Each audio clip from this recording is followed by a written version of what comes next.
May helipad yata to. Ang problema, napakadilim. Mukhang uulan.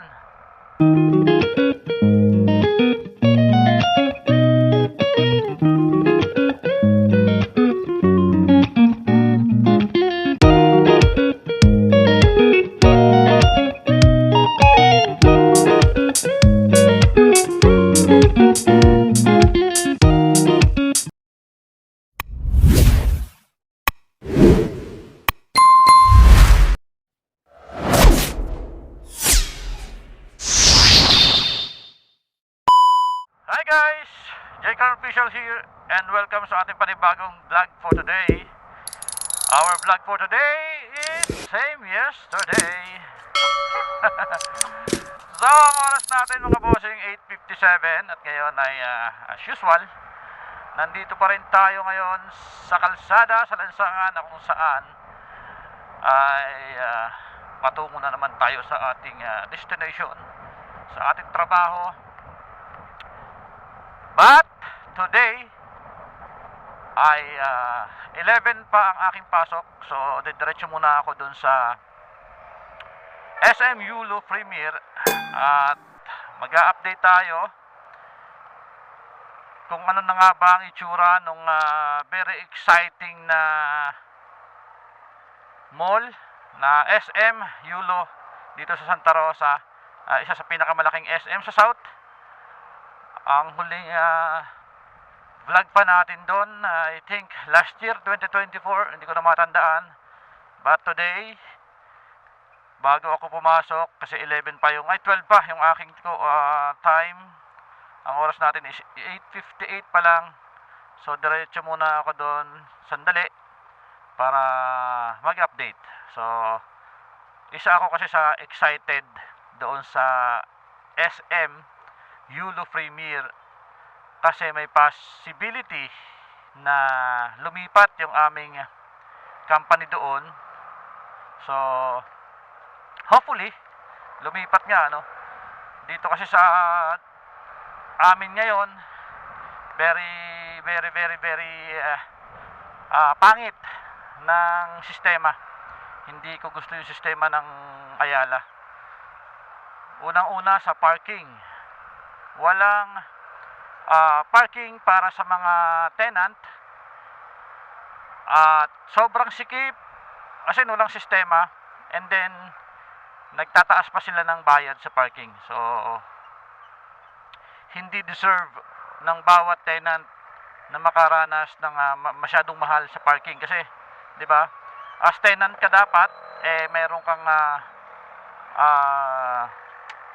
hindi man special, no, pero dapat merong man lang consideration sa bawat tenant na pumapasok sa Ayala. Dapat sana magkaroon, hopefully soon, kung maiisip ng management ng Ayala. So nananawagan po kami sa Ayala Mall Solinad dito sa New Valley na baka naman pwede nyo gawa ng paraan na magkaroon ng sariling parking yung mga tenants, hindi yung nakahalo sa mga customer. Tapos minsan nagrereklamo pa kayo na binubuhat yung motor ng iba. Ganoon talaga kasi masikip. So sa kailangan makapark, kailangan namang mag-antay tayo ng mga customer na aalis or ng other tenants na aalis para makapark tayo, di ba? So hindi problema ng tenants yun or ng customer. Ang may problema yung sistema po ninyo dyan sa Ayala, Solinad, dito sa New Valley. Okay, so baka naman. So yun, very excited ako talaga na kung kailan magbubukas, kung kailan matatapos yung SM Yulo Premier. So hindi ko pa masyado na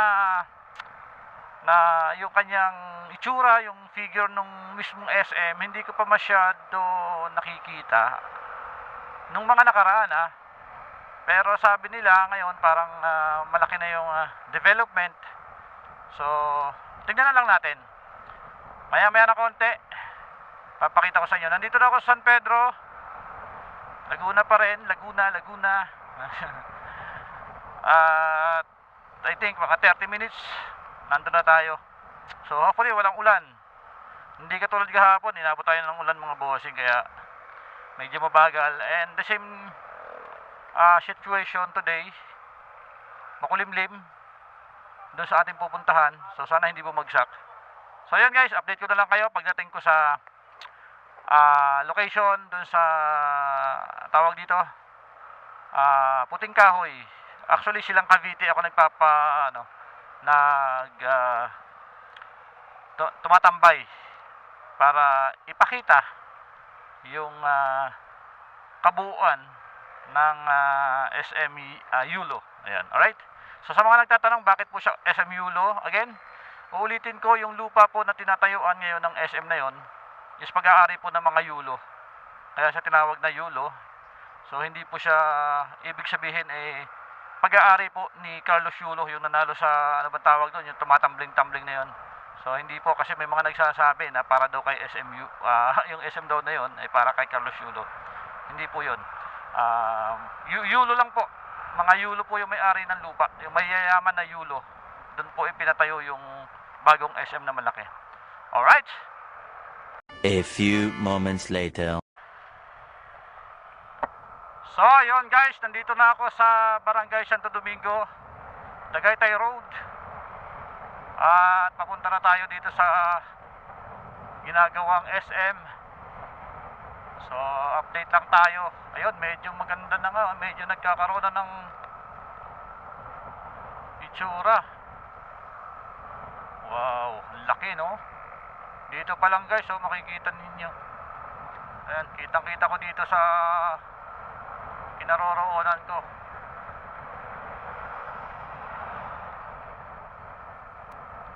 May helipad yata to. Ang problema, napakadilim. Mukhang uulan.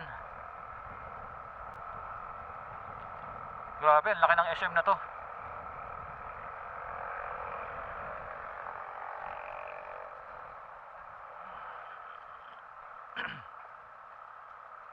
Dito tayo pupwesto sa may barangay.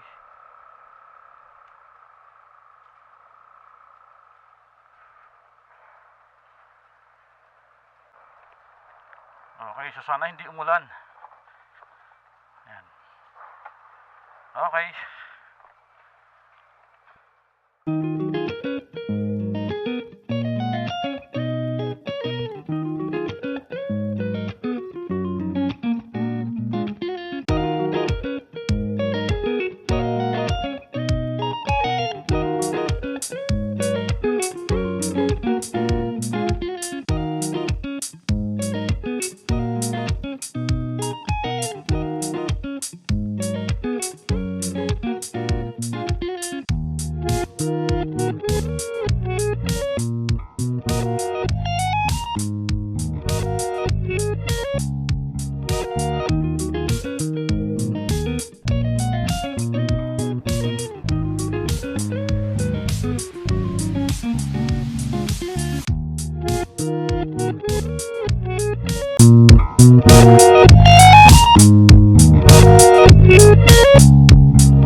So yun guys,